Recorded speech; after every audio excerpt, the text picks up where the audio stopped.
नमस्ते मित्रांनो, तुम्हा सर्वांचे आमच्या आजच्या रोमांचक कथेत हार्दिक स्वागत आहे। जर तुम्ही आमच्या चॅनलवर पहिल्यांदा आला असाल तर सबस्क्राइब करायला विसरू नका आणि बेल आयकॉन दाबून सर्व नवीन कथांचा आनंद घ्या। आजची कथा खूप खास आणि रंजक असणार आहे, त्यामुळे शेवटपर्यंत नक्की ऐका, तुम्हाला खूप मजा येणार आहे। तर विनाविलंब चला कथा सुरू करूया। आजची कथा माझी आणि माझ्या बहिणीच्या बहिणीची आहे, तिचे नाव ममता आहे।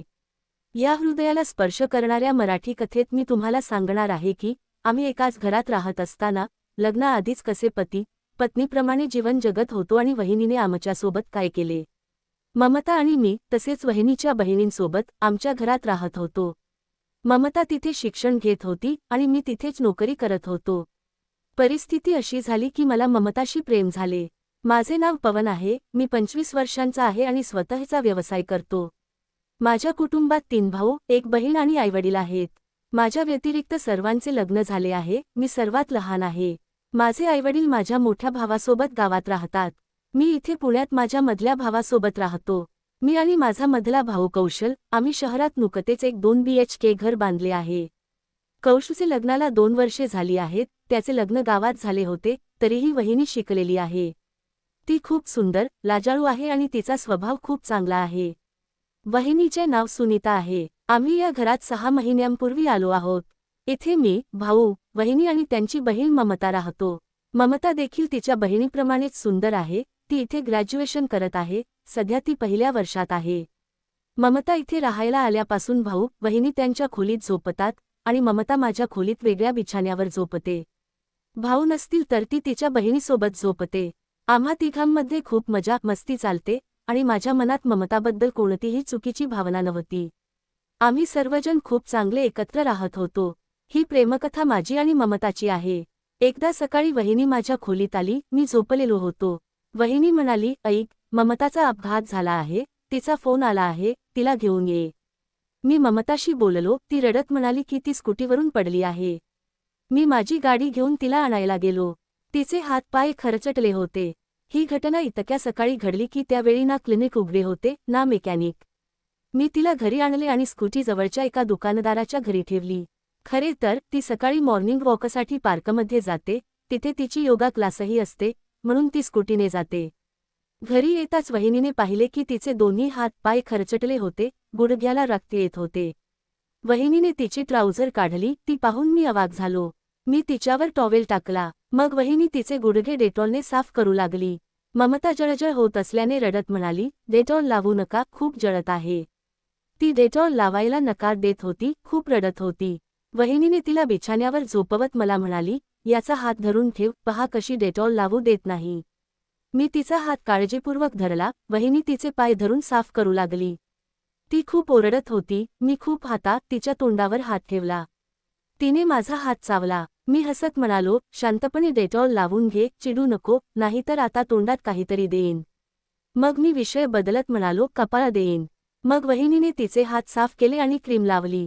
त्यांनी तिला एक पेनकिलर दिली। थोड्या वेळाने तिची वेदना कमी झाली आणि ती झोपली। मग वहिनी गोच्या मीटिंगसाठी निघून गेल्या। जाताना म्हणाल्या, ममताला डॉक्टरकडे घेऊन जा आणि तिला जेवण दे। साधारण 12 वाजता ती उठली। मी तिला जेवण दिले। तिच्या बोटांच्या मागेही खरचटले होते, त्यामुळे मी तिला माझ्या हाताने जेवण भरवले। मग मी तिला स्कर्ट घातली आणि गाडीत बसवून क्लिनिकला निघालो। आमचे घर आउट एरियामध्ये आहे, त्यामुळे जवळपास कुठेही क्लिनिक नव्हते। थोड्या वेळाने आम्ही ट्रॅफिक जाममध्ये अडकलो। गाडीत बसून तिची अवस्था खराब होत होती। 2 वाजायला आले होते। ममता रडत म्हणाली, चल घरी जाऊ। मी विचारले, काय झाले? ममता म्हणाली, काही नाही, फक्त घरी जाऊ। मी म्हणालो, आता ट्रॅफिक आहे, मी काय करू? थोडे पुढे एक क्लिनिक आहे, तिथे दाखवून घे। ममता म्हणाली, नाही, घरीच जाऊ। मी विचारले, अरे, पण काय झाले, सांग ना। ममता लाजत म्हणाली, माझे पिरियड्स येणार आहेत आणि मी पॅडही घेतले नाही। मी हसू लागलो। ममता मला मारत म्हणाली, हसतोस कशाला? मी म्हणालो, थांब, मी पॅड आणले तर चालेल? ममता म्हणाली, ठीक आहे। मग मी गाडी बाजूला लावून पॅड आणले आणि तिला देत म्हणालो, मागच्या सीटवर जा आणि लावून घे। मी बाहेर उभा राहिलो आणि ती मागे गेली, पण तिच्या हात पायांना दुखापत झाल्याने ती लावू शकली नाही। थोड्या वेळाने मी विचारले, झाले का? ममता रडत म्हणाली, नाही होत आहे। मग मी विचारले, तर मी करू? ममता म्हणाली, बकवास करू नको। मी म्हणालो, अरे, दे, मी करतो, काय होईल? अडचणीत घरचेच मदत करतात. ममता म्हणाली, ठीक आहे, पण डोळे बंद ठेव. मी म्हणालो, ठीक आहे, आणि मग मी गाडीच्या मागच्या सीटवर गेलो. ती खूप लाजत होती. मी डोळे बंद केले आणि तिचे काम केले. सगळे झाल्यावर मी म्हणालो, पहा, झाले ना. ममता लाजत काहीच बोलली नाही. मी मजेत विचारले, जंगलात खरंच जंगली जनावरे असतात की फक्त वाळवंटासारखे जंगल आहे? ममता म्हणाली, कोणत्या जंगलाबद्दल बोलतोस? मी पुन्हा हसू लागलो. थोड्या वेळाने तिला समजले, ती लाजली. मग मी तिला डॉक्टरकडे घेऊन गेलो. डॉक्टरांनी तिची मलमपट्टी केली आणि तिच्या डाव्या हाताला जास्त दुखापत झाल्याने तिथे स्लेक बांधले. औषधालयातून औषधे घेतली आणि आम्ही घरी परतलो. साधारण 4 वाजले होते, पण वहिनी घरी नव्हत्या. मग संध्याकाळी भाऊक वहिनी घरी आले. काही दिवस असेच गेले. जेव्हा वहिनी घरी असायच्या तेव्हा त्या ममताची काळजी घ्यायच्या. माझे ऑफिसचे काम घरूनच होते, त्यामुळे वहिनी नसतील तेव्हा मी घरी असल्याने ममताची काळजी घ्यायचो.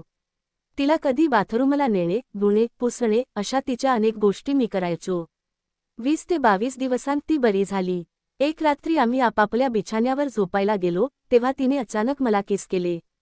मी विचारले, हे काय होते?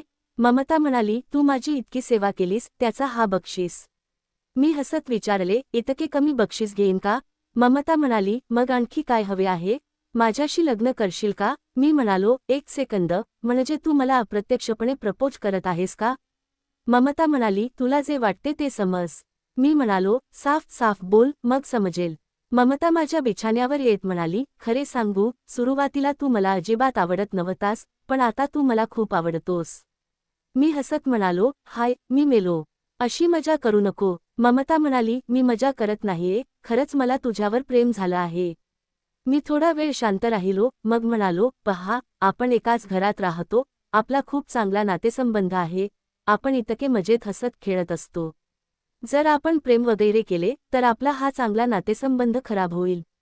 आणि मग तुझ्या कुटुंबाला वाटेल की मी तुझा चुकीचा फायदा घेतला आहे. ममता रागाने उठून तिच्या बिछाण्यावर गेली आणि म्हणाली, समजले. मग ती शांतपणे झोपली. मी काही विचारले, पण तिने उत्तर दिले नाही. 3-4 दिवस ती माझ्याशी बोलली नाही. काही दिवसांनंतर रात्री झोपायला जाताना मी म्हणालो, पाहिलेस, हे प्रेम वगैरे किती धोकादायक आहे? आपण आधी किती आनंदी होतो, आता 4 दिवस झाले तू माझ्यावर नाराज आहेस. ममता थोडा वेळ शांत राहिली आणि म्हणाली, पण मी काय करू? तुझ्या इतक्या सेवेमुळे मला तुझ्यावर प्रेम झाले आहे. मी तिच्या बिछाण्यावर बसलो आणि तिच्याजवळ हात ठेवत म्हणालो, मला विचार करू दे. एक मुलगी, थोडी हेल्दी, खूप गोरी, सुंदर, थोडी नखरेल, राग नाकावर ठेवणारी, अशा मुलीने माझ्यावर प्रेम केले आहे. जर मी तिच्यावर प्रेम केले तर मला काय मिळेल? ममता थोड्या आनंदाने म्हणाली, ते सर्व काही, जे माझ्या खास व्यक्तीला मिळायला हवे. मग मी तिच्या कमरेत हात घालून तिच्या पाठीला चिकटलो. ममता म्हणाली, सोड मला, काय करतोस? आधी सांग, तुला माझ्यावर प्रेम आहे. मी म्हणालो, ठीक आहे, आय लव्ह यू.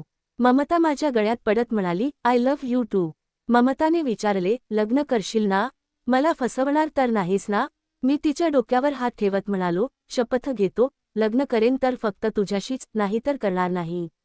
सांग, आता तुझ्या घरच्यांशी लग्नाची बोलणी करू का? ममता म्हणाली, नाही, आता नाही. काही दिवसांनंतर, आधी मी माझ्या दीदीशी बोलते, मग तू जिजूंशी बोल. मी म्हणालो, अहो, तुला आठवत नसेल, पण तुझी दीदी आता माझ्या घरची मेंबर आहे. त्यामुळे मी माझ्या वहिनीशी बोलतो, आणि तू तुझ्या आई वडिलांशी बोल. ममता म्हणाली, ठीक आहे, आधी तू बोलून घे. असे म्हणत ती लाजली. आम्ही बोलता बोलता झोपलो.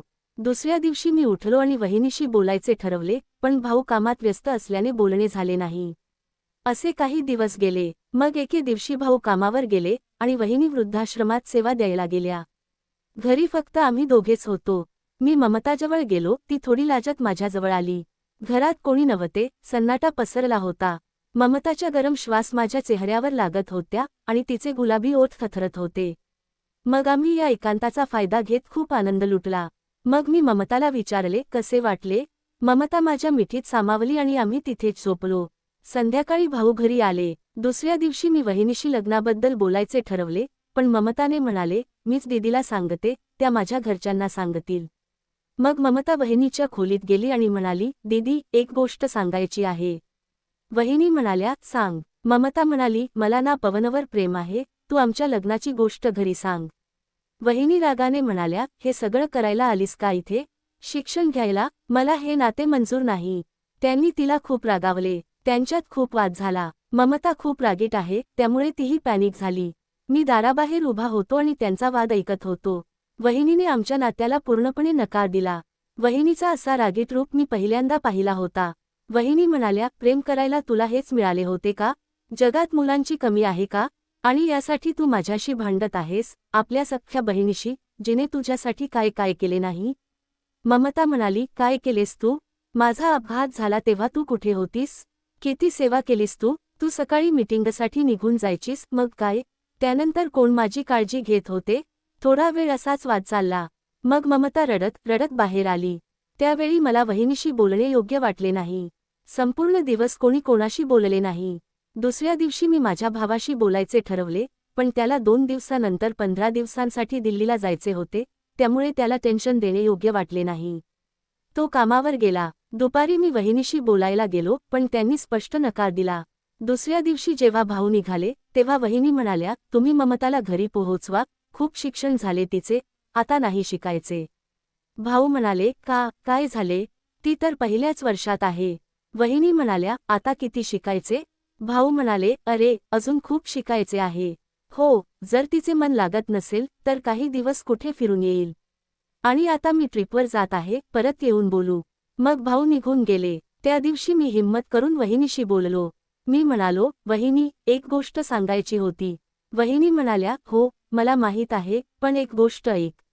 माझ्या कुटुंबातील कोणत्याही मुलीचे लग्न मी या कुटुंबात होऊ देणार नाही. मी म्हणालो, तुमच्या कुटुंबातील? पण मला वाटले आपण एकाच कुटुंबाचे आहोत.